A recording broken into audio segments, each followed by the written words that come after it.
Welcome to the HireLearning podcast, the show where ambition meets strategy. This is your go-to space for career truth, financial empowerment, leadership growth, and real conversations that are unfiltered and uncut. If you're ready to elevate your career, confidence, and future, then you're in the right place. Join our co-hosts, HR professionals Yolanda, Erin, and Caroline, right here, right now, for an episode of HireLearning. Hi, welcome to HireLearning, and I'm Yolanda. I'm Caroline. And I'm your girl, Erin. And you guys, have you ever been in a situation where you work into the T, you following the company handbook, but somehow you still coming up short and messing up? You're not crazy. That's because you're operating without the unspoken rulebook. And what if I told you that the fastest way to get promoted is not about working hard, but it's more so about who you know, who holds the power, how you show up in a meeting, what to say, what not to say, when a voluntary meeting is really mandatory, and all of the other unspoken, unwritten rules of the workplace. Every single workplace has one. So welcome to this episode of HireLearning, where we're going to be talking all about the unwritten rules. Wow, I have been faced with unwritten rules. Have you ever been faced with an unwritten rule, Caroline? I have, and it was unwritten. I did not know anything about it. I was early in my career. I was new to the office, had finished orientation and showing up and doing the best that I could to acclimate myself, meet people, learn the processes. And one of the unspoken rules in this new environment was that you were supposed to always sit at your desk. You were not necessarily allotted time to eat. You were expected to be present and always there for 8-9 hours straight. And that was an unwritten rule that I did not recall from orientation. I did not recall from the handbook. So it took some adjusting, and I did not like it at all. I was faced with that challenge. I worked with 2 other colleagues in the same office environment, and whenever I got up from my desk to work, but I just did not work all the time at my desk, they act like they froze like deer in headlights that I was not ever supposed to be away from my desk. But what I realized, they didn't want me away from my desk because then they felt as though if my supervisor came out wanting something, then that task would fall upon them. And then another unspoken rule that I had actually during COVID, when everyone was teleworking, was that it was expected for you to be sitting in front of your computer the entire time. Yeah. And I was like, no, we have to get up and take care of business, go to the bathroom, go have lunch. You still get a lunch hour. There's people who's in office that's away from their desk more than they're at their desk. So now in the telework environment, why is it expected that one will be sitting in one place all day? That was really great. I got a story about that, because when the pandemic hit, it was so different. Like, we all had to pivot and go home and work from home. Like, one day they was like, oh, it's a disease that's in Wuhan, China. The next day they was like, pack up all your stuff and go home. We're going to see y'all in 2 weeks. Remember, it was supposed to be only 2 weeks, and it ended up being 2 years, right? So we all went home. And one day, I was supposed to be in a meeting, but mind you, I'm home with an 18-month-old, and at the time, I think like a 12, 13-year-old. And I'm trying to work. They got school online. It was a whole thing. So, and the baby didn't care. She didn't care. Because she a baby. She just knows she in the house. So, older one is trying to do school on the couch. She got her laptop on the couch. Baby come in there and start jumping on the couch. The laptop fly off the couch and break. Now it's a big fight in my house. I'm supposed to be in a meeting. I'm trying to referee this fight between baby and older one, and try to figure out how to fix this laptop so she can get back online and get to school. I wind up missing a meeting. My boss comes down on me like, why weren't you at this meeting we respect? And I'm like, listen, it was a lot going on. I'm sorry I missed it. But like you said, the unwritten rule was during the pandemic and telework, you were expected to be at every single meeting that was on your calendar. And it was all meetings all day because everybody was at home.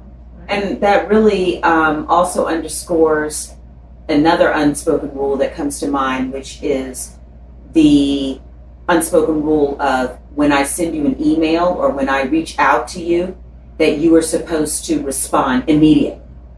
You're supposed to stop whatever it is that you're doing. Mm-hmm. If you're in a meeting and you are supposed to come out of that meeting and respond immediately to that particular email or that particular IM message that's coming through. I think those types of assumptions a lot of times are rooted in miscommunication. I think also those types of assumptions oftentimes have nothing to do with you as the employee. Mm-hmm. It has nothing to do with your role. More so, it is indicative of the assumption or perhaps the miscommunication or just the way in which that person is. Mm-hmm. So I've learned over many years not to take those types of situations personally, to remain thick-skinned. If I am engaged in a task, I'm engaged in a project, I'm concentrating on something, and that requires my full focus, you're going to have to wait until I reach back to you, unless it's mission critical or extremely urgent. So that unspoken rule of when I send you an email, I should receive a response in 30 seconds or within 2 minutes is an unspoken that's a fallacy. That's a myth. It was spoken to me. I had a boss one time, and she was like, if I send you an email, I don't care if you don't read it, just send it back and say acknowledge receipt. And I'm like, that don't make sense though. Like, if I don't read it, why would I acknowledge your email? Like, that would be a lie. Like, because she was, like you said, one of those bosses where if she sent you an email, she expected some sort of response, even if it did not require a response, if it was information in the email. And it did. She just wanted you to send back acknowledge Everything Well, doesn't warrant a response. And that's why they have an option to say delivery received. Mm-hmm. If it's urgent, read receipt. if it's urgent, then say it's urgent. Mm-hmm. If it has a timeline, then it should be marked with a timeline. Another unspoken rule is just because you're given a task, that doesn't mean you have to do it right away or that it's due right now. I like to ask questions. Me too. That's another unspoken rule. Yes. Some managers think that you're not supposed to ask them questions, or you're not supposed to correct them, or not supposed to challenge them. Well, if you hired me as the subject matter expert and you got it wrong, but I'm responsible with that task, well, I have to tell you that's not correct. Mm-hmm. I think we need a correct course. I think it's a way in which that you can tell them or say it appropriately and professionally, but you cannot assume that one, especially myself, is not going to ask a question or give pushback when I really do know that it's not correct. Mm-hmm. Right. And sometimes in that type of scenario where you are in fact the subject matter expert, you are hired to perform X position, you have a proven track record. And I have to underscore, you have a proven track record. You're not new to this, okay? Then it's imperative sometimes for that hiring manager or that supervisor to rely and relinquish some of that. A lot of times those types of behaviors are in fact behaviors that are outside of your control. That's the individual and their lack of trust for whatever reason. Oftentimes that, that's just the way they are. So in those types of situations, it becomes imperative early on to have conversations and manage expectations as to, hey, this, I noticed here, you did not appreciate or did not understand what my pushback or my questions were driven because of X, and then hopefully that can clarify and ease some of that distrust. I had to learn that lesson early on about asking questions, Mhm. because the workplace, because I came straight out of college into the workplace immediately. But in college, they encourage you to ask questions and to push the envelope and to challenge the status quo and to do all of these things. Right. As you're a student, they're expecting you to learn, and these are things that they want you to do. When I got to work, I carried that same student spirit with me. Oh, let me push the envelope. Let me ask questions. Let me challenge the status quo. Ooh, I had to learn. That was a no-no. And where you don't ask questions, especially when you new and entry level, you shut up and color. That is crazy. Mm-hmm. Well, one of my mentees brought it to my attention that on her job, she was expected to know it all, but you could not be a know-it-all. Mm-hmm. They want you to get the work done. They want it to be done to an expertise, but don't question them. Here's that question again. And don't act like you know how to do it. No better than that. Or know better than them. That's right. That's being a know-it-all. Yeah. And again, these types of scenarios that you're describing, Yolanda, oftentimes are rooted in the individual. And at the end of the day, I have had to learn the hard way after getting my hand slapped numerous times that a lot of times it's not about me.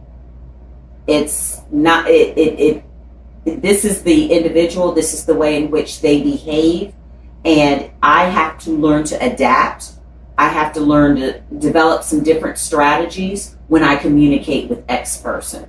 But that takes time.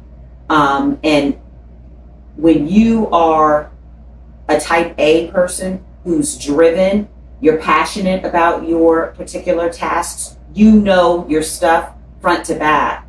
It can be a challenge when you run into those types of situations. That's like having a teammate that assumes that you have to run everything by them before you go ask a supervisor or another colleague. That's a pet peeve of mine. That's crazy. I couldn't work under those circumstances. And if it's not in the handbook, then I'm not following it. hence unspoken rules. Unspoken rules. But the aim is to read the handbook. No one's saying don't read the handbook. Yes, you want to read the handbook. Yes. But a lot of times you also want to pay attention to what's not in the handbook. And that really gets into the culture of the work environment where you sit. Y'all know what another one was? So early on in my career, because I had a baby when I was in my early 20s. She was a preemie, so she was kind of sickly. And I think one of the unwritten rules was you're not supposed to take off.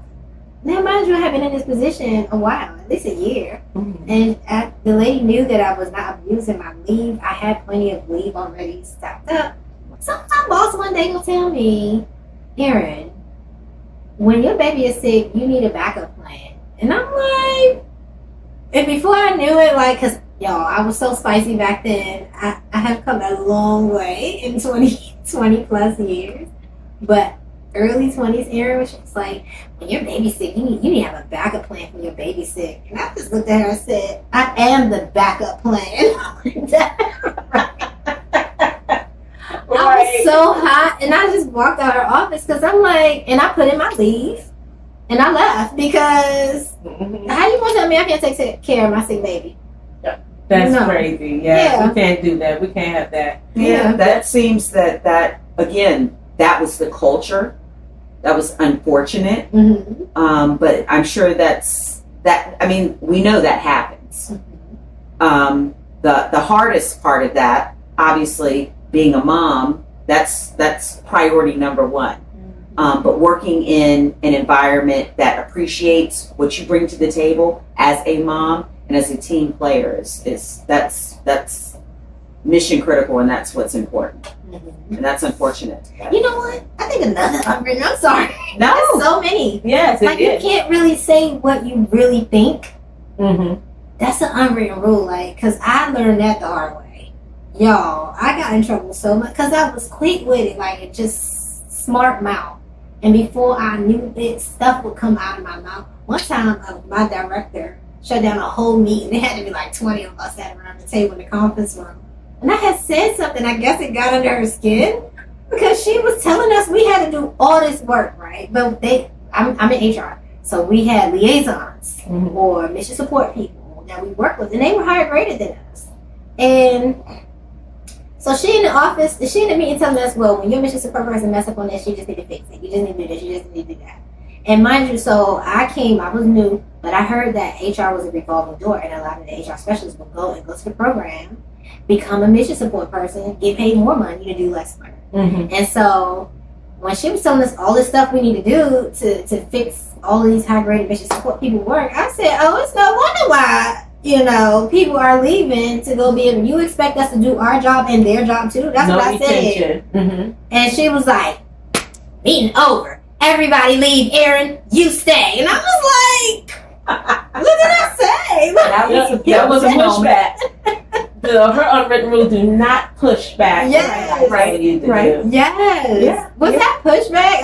I think, man, I had to learn to just be quiet in meetings.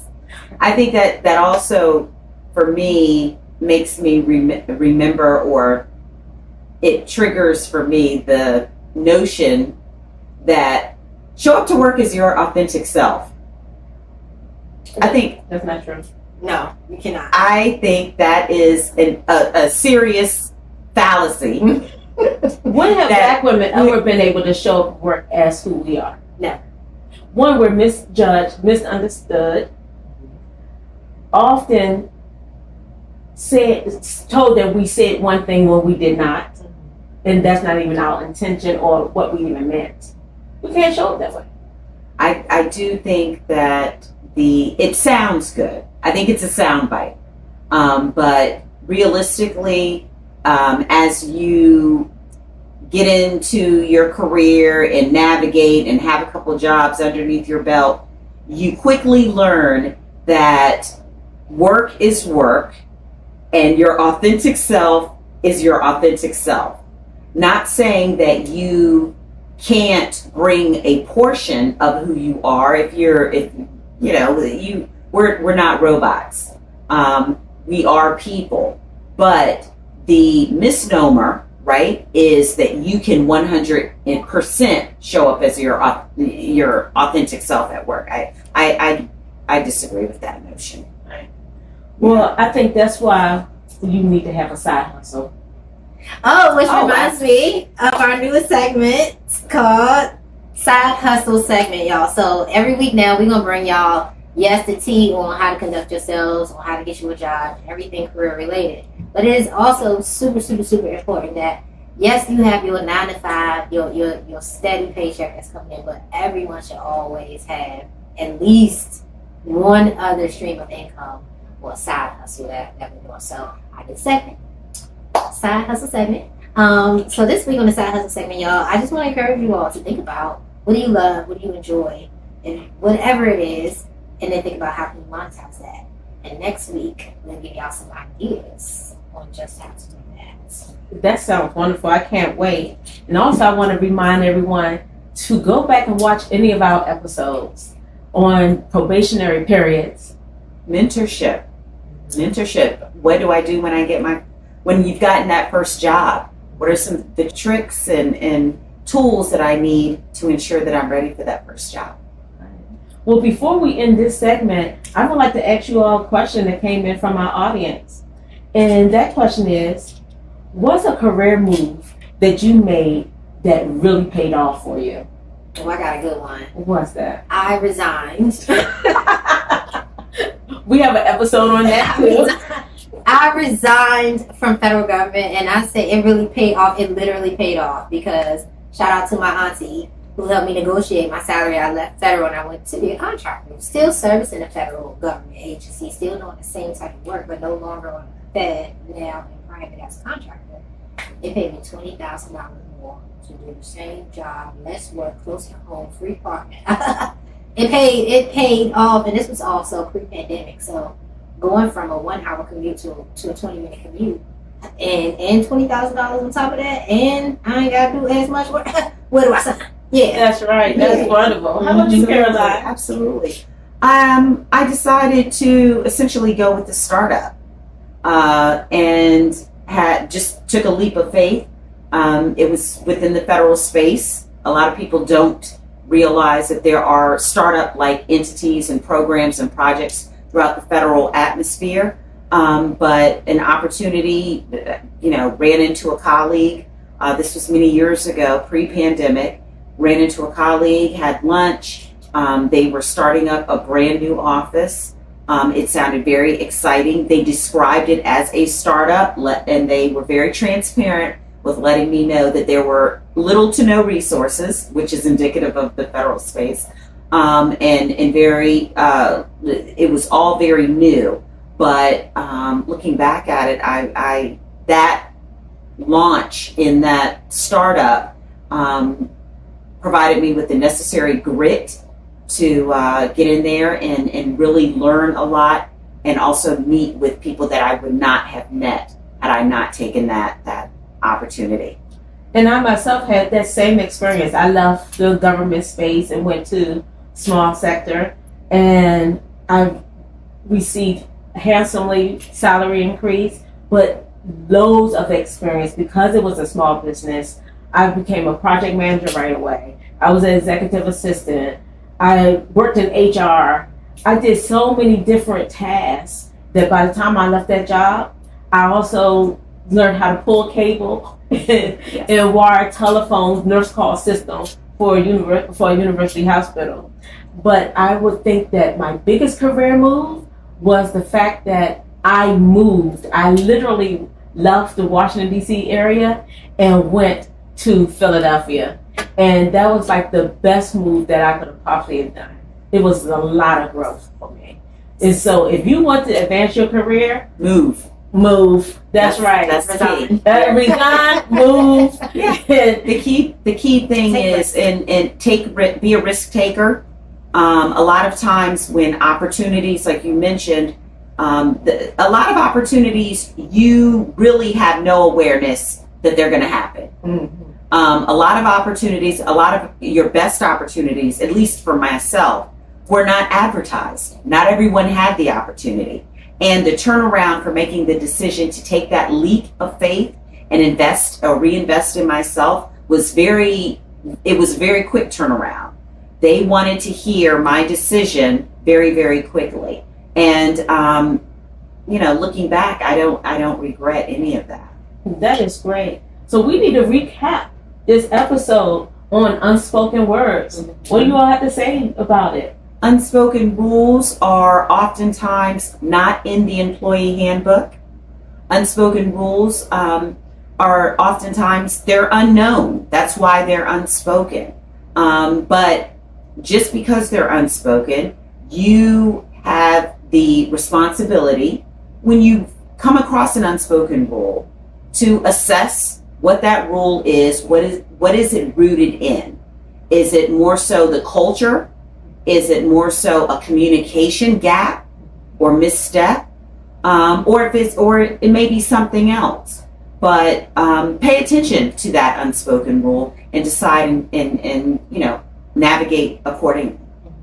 I would have to say learn what those rules are quickly, if you can. Absolutely. Learn when to say things, how to say things, and especially when to be quiet. I've gotten a long way after I've learned that lesson. Just be quiet. Keep your thoughts to yourself. And show up when you can. If you have to take leave, take leave. It may be an unspoken rule that your office don't want you to take leave or step away from your desk, but if you need to do that, absolutely do it. And I'll leave you with this. Sometimes unspoken rules can be with instructions. Someone will give you instructions on how to do something, A, B, and C. And they may left off D, E, F, and G. And because it had been done over and over so long wrong, when you realize that, wow, this was an unspoken rule for you to do it this way, and it really should have been done another way. Yes, absolutely. Absolutely. Thank you for joining HireLearning. Remember to like, share, follow, subscribe, y'all, and we will see you guys next time. Thanks for joining. Take Thank care. you. Bye, everybody. Bye. Bye.